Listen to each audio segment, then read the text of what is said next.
토지의 이동은 토지의 표시를 새로 정하거나 변경 또는 말소하는 것을 말한대요. 짧게 말하면 토지의 표시가 달라지는 겁니다. 차이나게 되는 겁니다. 그래서 토지의 표시가 달라져서 차이나게 되니까 이동인데, 토지의 표시가 바뀌니까 변동이라고 해도 말은 됩니다. 달라진 거나 바뀐 거나 본질은 같지만 권리 변동과 구분하기 위해 권리는 변동이고 토지는 이동입니다. 니은 받침이 있는지 없는지 차이예요. 권리, 변동, 권리, 변동,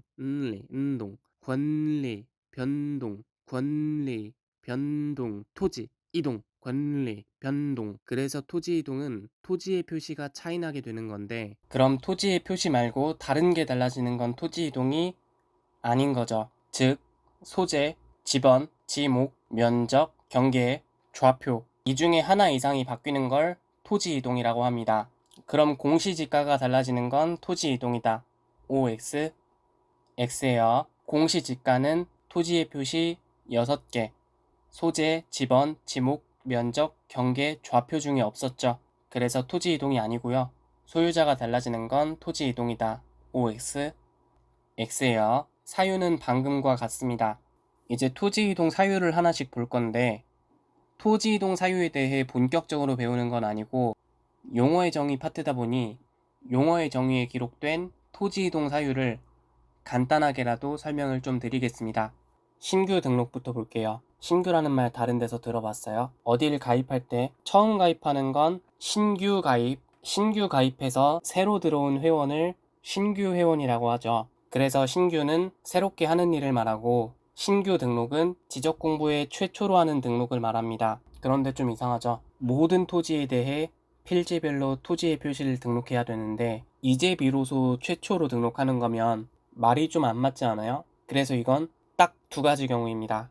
왜 이제서 신규 등록을 할까요? 애초에 없었거나 있는데 못 보았겠죠? 국토, 즉 영토는 토지를 말하는데 넓은 의미로 볼 때 토지뿐 아니라 바다와 하늘까지 포함합니다. 이렇게 세 개를 합친 게 넓은 의미의 영토예요. 다른 말로 국토라고 해도 돼요. 근데 여기 영공은 어차피 영토인 토지와 영해인 바다 위에 있는 상공을 말하기 때문에 하늘을 말하므로 생략하면 토지와 바다가 있습니다. 그래서 국토는 토지와 바다로 구분이 돼요. 바다가 아닌 곳은 싹 다 토지입니다. 참고로 곧 배우겠지만 시냇물, 강, 개울, 하천, 호수, 연못, 저수지도 물이 있는 지형이긴 한데 바다는 아니니까 토지로 봅니다. 고여있는 물이고 흐르는 물이고 간에 바다만 아니라면 토지인 거예요. 그럼 바다는 토지가 아니겠죠. 바다는 토지가 아니기 때문에 지적공부나 등기부가 만들어지지 않습니다. 그럼 그 바다가 토지가 되려면 흙을 매립해야 돼요.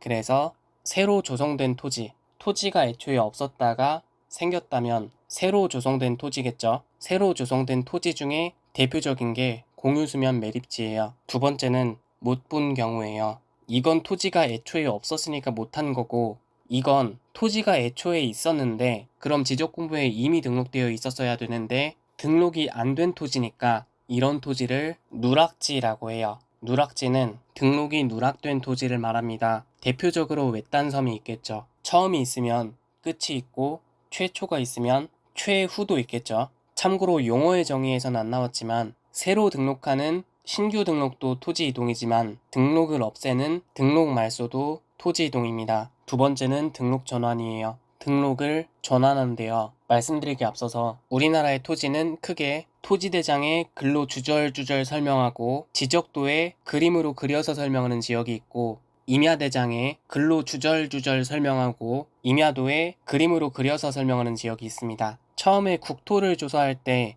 전국을 다 정확하게 조사하면 좋았겠지만 우리나라 국토 대부분은 산이죠. 산은 일단 험해요. 그리고 지금은 산에 호랑이가 없지만 옛날엔 있었어요. 그걸 감수해가면서까지 정확한 조사를 감행하기엔 임야에 사람도 많이 안 살고 다른 땅에 비해 가치도 낮습니다. 이런저런 이유로 지적도보다는 비교적 설렁설렁 만들었어요. 그래서 임야대장 임야도는 정밀도가 비교적 떨어집니다. 그럼 임야대장 임야도에 등록되어 있어서 정밀도가 떨어지는 토지를 등록을 전환한대요. 이 전환이라는 말, 성전환 들어보셨죠? 성을 전환한다는 건 남자에서 여자로 바뀌거나 반대로 여자에서 남자로 바뀌는 걸 말하잖아요. 그럼 등록 전환은 생각했을 때 임야도에서 지적도로 옮기거나 지적도에서 임야도로 옮기는 거, 얼핏 생각하면 둘 다 등록 전환일 것도 같은데 사실 등록 전환은 이것만 말합니다. 왜 이건 아닐까요? 처음에 조사할 때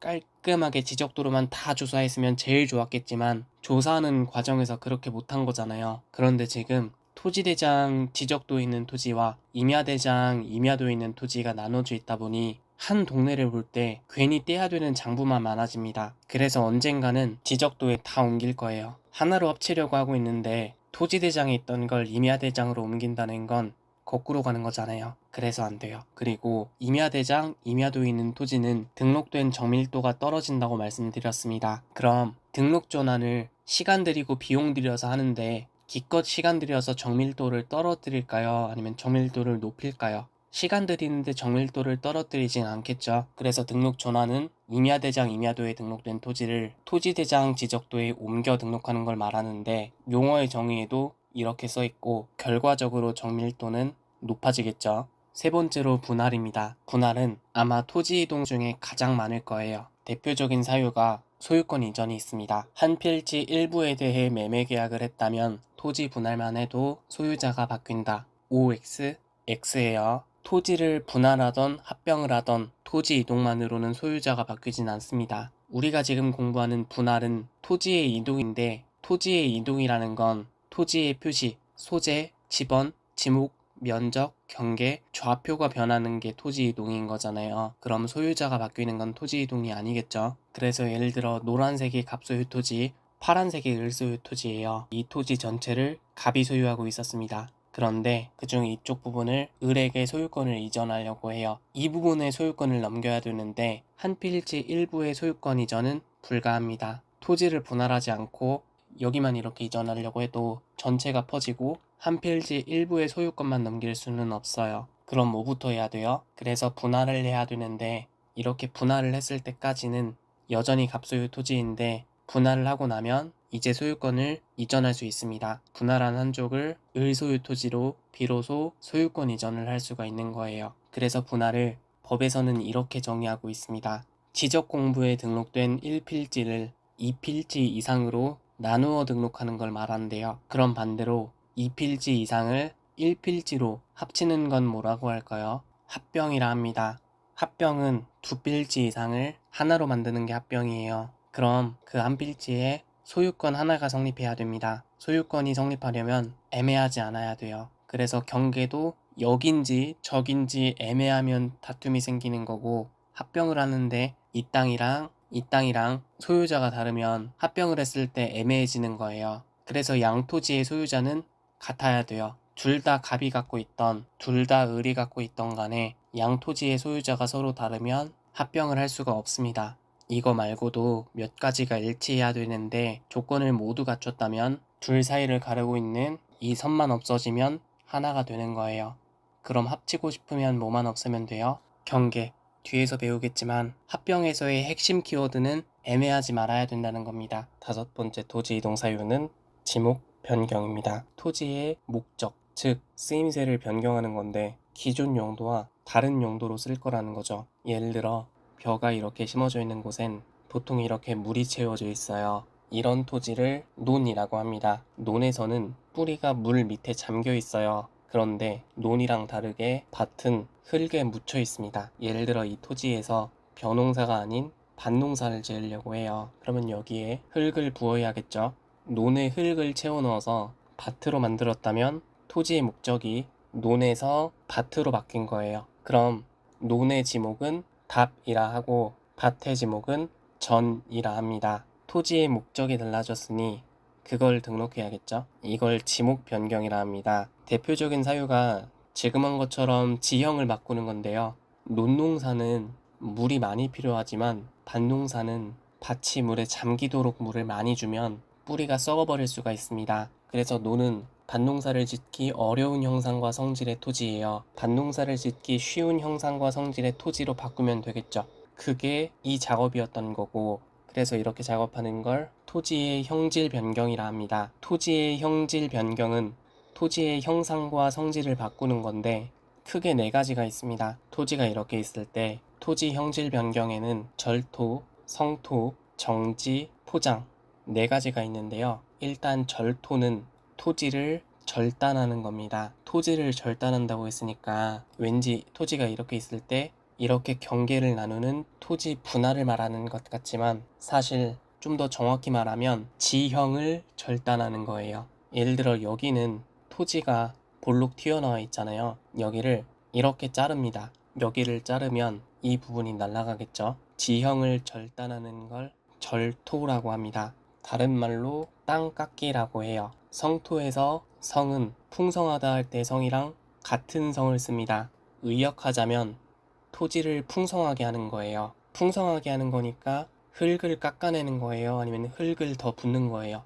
더 붓는 거겠죠. 그래서 이건 다른 말로 흙 쌓기라고 합니다. 여기 보시면 주변보다 흙이 별로 없어서 지형이 움푹 들어가 있잖아요. 그럼 예를 들어 이런 곳에 흙을 쌓아서 풍성하게 쌓아 올리는 걸 성토라고 해요. 정지에서 정은 정리정돈할 때 정이에요. 그래서 정지는 토지를 정돈하는 겁니다. 즉 울퉁불퉁한 토지를 어떻게 고르게 다지는 건데요. 카드 게임 할 때 카드를 섞은 다음에 울퉁불퉁하게 튀어나온 카드가 없도록 바닥에 탁탁 쳐서 정돈하잖아요. 토지를 정돈한다 해서 정지예요.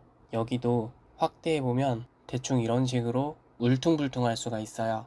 이걸 정돈하는 거니까 이런 식으로 깔끔하게 바꾸는 겁니다. 그럼 포장은 뭘까요? 포장은 어렵지 않아요. 그냥 말 그대로 포장입니다. 선물 포장할 때 선물이 이렇게 있으면 이 겉에를 포장지로 예쁘게 포장하는 거잖아요. 마찬가지로 이 포장도 한마디로 덮는 거예요. 우리 시멘트 포장이나 아스팔트 포장 생각하시면 되는데요. 예를 들어 이 토지를 이런 식으로 표면을 덮는 게 포장이에요. 그래서 토지의 형상과 성질을 다른 형상과 성질의 토지로 바꾸는 걸 형질 변경이라 하고 대표적인 토지 이동 사유예요. 형질이 변경이 돼서 용도가 바뀌었으면 마땅히 지목을 그에 맞게 등록해야 됩니다. 그래서 지목 변경이란 토지의 실제 용도가 바뀐 게 아니고 지적 공부에 등록된 지목을 다른 지목으로 바꾸어 등록하는 것을 말합니다. 토지의 실제 용도가 바뀌는 건 지목 변경할 사유가 생긴 거고 토지의 실제 용도가 바뀌었다고 해도 지목 변경이 아닙니다. 다만 지목 변경을 신청해야 되겠죠. 축척 변경 말 그대로 축척을 변경하는 거예요. 축척 변경이란 소축척을 대축척으로 바꾸는 걸까요? 아니면 대축척을 소축척으로 바꾸는 걸까요? 50대 50이니까 둘 중 하나를 찍으시면 돼요. 정답은 1번입니다. 우리 법에서 쓰는 축척이 총 7가지가 있다고 말씀을 드렸죠. 500분의 1, 600분의 1, 1000분의 1, 1200분의 1, 2400분의 1, 3000분의 1, 6000분의 1 이쪽으로 갈수록 대축척이고 이쪽으로 갈수록 소축척입니다. 숫자가 6000이 500보다 큰데 이 6000이라는 숫자는 나누는 수라서 6000배 작게 줄인 거라 이게 소축척이고 500분의 1은 500배 작게 줄인 거라서 6000배씩이나 줄인 것보다는 크겠죠. 그래서 500분의 1을 대축척이라 합니다. 그럼 지적법이 토지에 대해 설렁설렁 등록하려고 만든 거예요? 아니면 정확하게 등록하려고 만든 거예요? 정확하게 등록하려고 만들었겠죠? 그럼 정확하게 등록되어 있는 걸 시간 들이고 비용 들여서 굳이 설렁설렁하게 바꾸진 않겠죠. 그래서 축척 변경은 지적도에 등록된 경계점의 정밀도를 높이기 위해 작은 축척을 큰 축척으로 변경하여 등록하는 걸 말한대요. 이른바 축척 종대의 원리라고 해요. 축척을 화질이랑 비교했을 때 대축척은 고화질이랑 비슷한 거고 소축척은 저화질과 맥락이 비슷합니다. 예를 들어 사진이 이렇게 있을 때 한쪽의 화질이 이렇게 낮아져 버리면 여기만 고화질, 여기는 저화질로 되는 거잖아요. 저화질 사진과 고화질 사진을 서로 맞붙이면 그럼 이 연결 부위가 화질이 깨지는 부분이 있습니다. 그럼 아예 저화질로 만들던지 반대로 아예 고화질로 만들면 연결 부위가 위화감이 들지 않고 매끄러울 거예요. 그런데 기왕이면 저화질보다는 고화질이 좀 더 낫지 않을까요? 그래서 축척이 서로 다르면 대축척에 따라서 더 정밀한 지적도에 맞춘다는 원칙입니다. 참고로 여기 지적도라고 되어 있는데 임야도에서는 축척 변경을 안 합니다. 왜 그럴까요? 지적공부를 만드는 과정에서 사정이 있어서 임야대장, 임야도를 따로 뒀지만 언젠가는 토지대장 지적도로 합쳐야 되는 녀석들이에요. 다 합쳐야 됩니다. 뒤에서 자세히 다루겠지만 실제 토지가 이렇게 있을 때 지도에는 이 크기를 줄여서 그린다고 말씀을 드렸죠. 실제 토지를 도면에서는 줄여서 그리는 건데 그러다 보니 축척이 변경이 돼서 지적도의 정밀도가 달라지면 옆 땅과 내 땅을 구분해주는 경계도 조금씩 달라질 수가 있고, 경계가 달라졌으니 경계가 구획하고 있는 필지의 면적도 변경될 수가 있습니다. 난 가만히 있었는데 내 땅 면적이 갑자기 늘거나 줄 수 있는 거예요. 재산권이 달라지는 거죠. 참고로 축척 변경을 할 때 한 필지, 두 필지만 축척 변경을 하는 게 아니고 그 동네 토지들의 축척을 일괄적으로 바꾸는 겁니다. 그럼 재산권도 여러 명의 토지 소유자들의 재산권이 다 바뀌는 거겠죠? 그래서 일정 비율 이상 토지 소유자들의 동의를 얻어야 돼요. 그리고 한두 필지가 아니라 그 일대 축척을 싹 바꾸는 거라고 말씀을 드렸는데 그러다 보니 규모가 상당히 큽니다. 그래서 토지 소유자들의 동의뿐만 아니라 윗사람의 승인도 받아야 되고 전문가들의 심의도 거쳐야 되는 등 이런저런 절차를 거쳐야 되는데 뒤에서 자세히 다뤄볼게요. 참고로 용어의 정의는 없지만 잘못 등록한 걸 고치는 것도 토지 이동이에요. 현장에 있는 실제 토지는 달라진 게 없지만 등록된 내용은 달라진 게 있는 거잖아요. 잘못 등록한 걸 고치는 거니까 토지 이동에서의 핵심은 등록입니다. 토지 이동이란 토지의 표시를 새로 정하거나 변경 또는 말소하는 것을 말한다는데 토지의 표시란 지적 공부에 토지의 소재, 지번, 지목, 면적, 경계 또는 좌표를 모한 거, 등록한 거를 말한다고 되어 있습니다. 그래서 설령 실제 토지는 가만히 있더라도 등록된 내용이 달라지면 토지 이동입니다. 등록돼서 겉보이는 토지의 겉모습이 토지의 표시인지라 등록된 내용만 달라지는 것도 토지 이동이에요.